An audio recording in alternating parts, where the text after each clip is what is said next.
അസ്സലാമു അലൈക്കും വറഹ്മത്തുള്ളാ. അൽഹംദുലില്ലാഹി റബ്ബിൽ ആലമീൻ വസല്ലല്ലാഹു അലാ മുഹമ്മദിൻ വഅലാ ആലിഹി വസ്ഹാബിഹി അജ്മഈൻ അമ്മാ ബഅദ്. സ്നേഹം എന്നുള്ളത് ഏറ്റവും നല്ലൊരു വികാരമാണ്. നമ്മുടെ ജീവിതത്തിലെ ഏറ്റവും ശ്രേഷ്ഠമായ ഒരു പ്രവർത്തനമാണ് നാം മറ്റുള്ളവരെ ഒരു ശരിയിലേക്ക്, സത്യത്തിലേക്ക്, ദീനിലേക്ക് ക്ഷണിക്കുക എന്നുള്ളത്. അത് നമ്മുടെ വലിയൊരു കടമയാണ്. വതവാസൗ ബിൽ ഹഖ്. 4 ഏറ്റവും പ്രധാനപ്പെട്ട കാര്യങ്ങളെക്കുറിച്ച് ഖുർആൻ പറഞ്ഞപ്പോൾ അതിലൊന്ന് സത്യം കൊണ്ട് പരസ്പരം ഉപദേശിക്കുക എന്നുള്ളതാണ്. അപ്പോൾ ഈ ഒരു മഹത്തായ കടമ നിർവഹിക്കുവാൻ സ്നേഹം ഏറ്റവും പ്രധാനപ്പെട്ട ഒരു കാരണമാണ്. നമുക്ക് മറ്റൊരു വ്യക്തിക്ക് ഒരു വിഷമം വന്നുകൂടാ എന്നുള്ളതിൻ്റെ അടിസ്ഥാനത്തിൽ നമ്മൾ ചെയ്യുന്ന കാര്യങ്ങൾ, ഒരാളെ സ്നേഹിച്ചുകൊണ്ട് നമ്മൾ ചെയ്യുന്ന കാര്യങ്ങൾ പലപ്പോഴും നമ്മൾ കാണും. ഇപ്പോൾ ഈ കഴിഞ്ഞ ദിവസം ഒരു ആക്സിഡൻറ്റ് നടന്നപ്പോൾ അവിടെ ആ ഒരു ബൈക്കിൽ ആക്സിഡൻ്റായി അതിന് തെറിച്ച് വീണൊരു കുട്ടി ആ സെക്കൻഡിൽ എടുത്തിട്ട് ഒരു ഓട്ടോറിക്ഷക്കാരൻ ആ കുട്ടീനെ എടുത്ത് കൊണ്ടുപോകുന്നത് നമുക്ക് കാണാൻ പറ്റും. ആ മാനുഷികമായ സ്നേഹത്തിൻ്റെ ഒരു പ്രധാനപ്പെട്ട കാര്യമാണ്. സെക്കൻഡുകളെ കൊണ്ട് അവിടെ അത് പരിഹരിക്കാൻ ഓടിയെത്തുക എന്നുള്ളത്. ഈ ഒരു സ്നേഹം നമ്മൾ മനുഷ്യന്മാർ തമ്മിൽ എപ്പോഴും ഉണ്ട്. ഈ സ്നേഹം തന്നെയാണ് മറ്റുള്ളവരെ ശരിയിലേക്ക് ക്ഷണിക്കാൻ നമ്മളെ പ്രേരിപ്പിക്കുന്നത്. ഒരു സംഭവം പറഞ്ഞു കേൾക്കാറുണ്ട്. ഒരു നാട്ടിലെ പ്രാദേശികമായ ഒരു ഡോക്ടർ, അപ്പോൾ അയാൾ മുസ്ലിമായിട്ടുള്ള ഡോക്ടറാണ്. അപ്പോൾ അദ്ദേഹം വളരെ നല്ലൊരു ഡോക്ടറാണ്. ആളുകളോടൊക്കെ അത്രയും ആത്മബന്ധമാണ്, സ്നേഹമാണ്. അപ്പോൾ അവരെ സ്ഥിരമായി സന്ദർശിക്കുകയും അവിടെ നിന്ന് ചികിത്സ തേടുകയും ചെയ്യുന്ന ഒരു സഹോദരി ഒരു ദിവസം അവരോട് പറഞ്ഞു, ഡോക്ടറെ, എനിക്ക് നിങ്ങളെ ഭയങ്കര ഇഷ്ടമാണ്, ഭയങ്കര സ്നേഹമാണ്. പക്ഷേ എനിക്ക് ഉള്ള ആകെയുള്ളൊരു വിഷമം എന്താണെന്ന് വിചാരിച്ചാൽ, നിങ്ങൾ ശരിയായ ഏകദൈവ വിശ്വാസവും ദീനും ഉൾക്കൊണ്ടിട്ടില്ലെങ്കിൽ നാളെ നിങ്ങൾ നരകത്തിലായിരിക്കുമല്ലോ.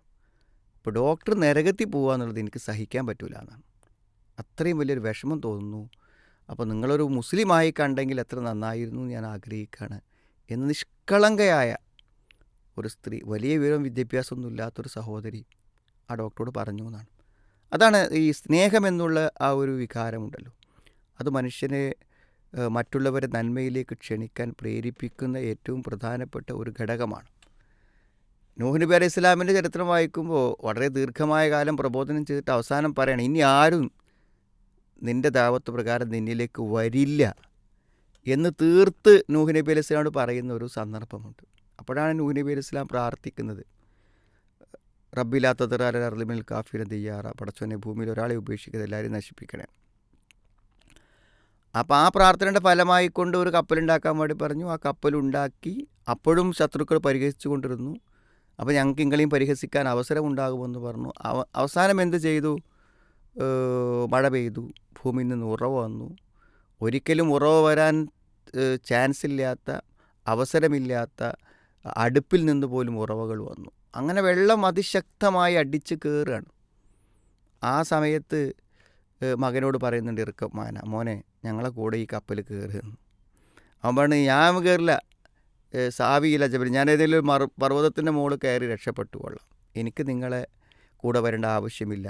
അപ്പോൾ പറഞ്ഞു, മോനെ ഇന്ന് രക്ഷപ്പെടുത്താൻ ആർക്കും പറ്റില്ല, അള്ളാഹുവിൻ്റെ വിധി കൽപ്പനകളെ പരാജയപ്പെടുത്തി ഒരാളും രക്ഷപ്പെടുന്ന പ്രശ്നമില്ല എന്നൊക്കെ പറഞ്ഞു. അങ്ങനെ ഈ നൂഹ് നബി അലൈഹിസ്സലാം അള്ളാഹുവോട് വാദിക്കുന്നുണ്ട്, ഇന്ന ബിനി മിൻ അഹ്ലി, എൻ്റെ മകൻ എൻ്റെ ബന്ധുവല്ലേ, അതായത് മിൻ കുല്ലി സൗജൈൻ ഇസ്നൈനി വാഹിലക്, നിൻ്റെ ഭൂമിയിലെ എല്ലാ ജീവികളെയും 2 ഇണകളെയും നിൻ്റെ കുടുംബത്തെയും നീ കപ്പലിൽ കയറ്റൂ എന്ന് അള്ള പറഞ്ഞിരുന്നു. അപ്പോൾ ആ കുടുംബത്തെ കയറ്റുക പറഞ്ഞപ്പോൾ അതിൽ വിശ്വാസി അവിശ്വാസിയൊക്കെ ഉൾപ്പെടും എന്നൊരു ധാരണയിൽ മകനെ കയറ്റാൻ വേണ്ടി ശ്രമിക്കുകയാണ്. അപ്പോൾ മകൻ കയറുന്നില്ല. ആ സ്നേഹം എന്താണ്? ആ സ്നേഹം എന്നത് മക്കളോടുള്ള ആ ഒരു സ്നേഹം. ആ സ്നേഹത്തിൻ്റെ ഫലമായിക്കൊണ്ട് മകനെ എങ്ങനെയെങ്കിലും രക്ഷപ്പെടുത്തണം എന്നൊരാഗ്രഹത്തിലേക്ക് നൂഹ് നബി അലൈഹി സ്വലാം ശ്രമിക്കുന്നു. എല്ലാ വിശ്വാസികളുടെ കൂട്ടത്തിൽപ്പെട്ട ആളാണവൻ.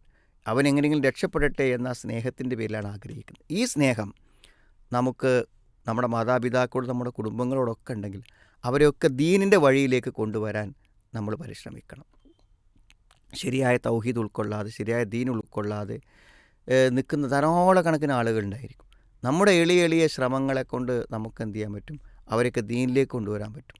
പേഴ്സണലായിട്ട് അവരോട് നമുക്ക് സംസാരിക്കാം, അവർക്ക് എന്തെങ്കിലും അയച്ചു കൊടുക്കാം.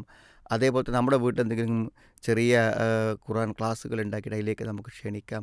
അല്ലെങ്കിൽ നമ്മൾ പോകുന്ന വല്ല പരിപാടിക്കും അവരെ കൂട്ടിക്കൊണ്ടു പോകാം. അല്ലെങ്കിൽ നമ്മുടെ ഈ റേഡിയോ പോലുള്ളത് ഇൻസ്റ്റാൾ ചെയ്ത് കൊടുക്കാം. നമ്മൾ സ്നേഹിക്കുന്ന ആളുകളോടുള്ള ആ സ്നേഹം ഒരു പ്രബോധനമായി മാറുവാനുള്ള പരിശ്രമം നമ്മളെപ്പോഴും നടത്തിക്കൊണ്ടിരിക്കണം. അവിടെയാണ് യഥാർത്ഥത്തിലുള്ള സ്നേഹം, ആ ബന്ധത്തിലാണ്. കാരണം ശാശ്വതമായൊരു നഷ്ടത്തിലേക്കും പരാജയത്തിലേക്കും നരകത്തിലേക്കും പോകുന്ന ഒരാളെ തടുക്കാൻ നമുക്ക് തോന്നുന്നില്ലെങ്കിൽ ആ സ്നേഹത്തിൽ എന്തർത്ഥമാണുള്ളത്?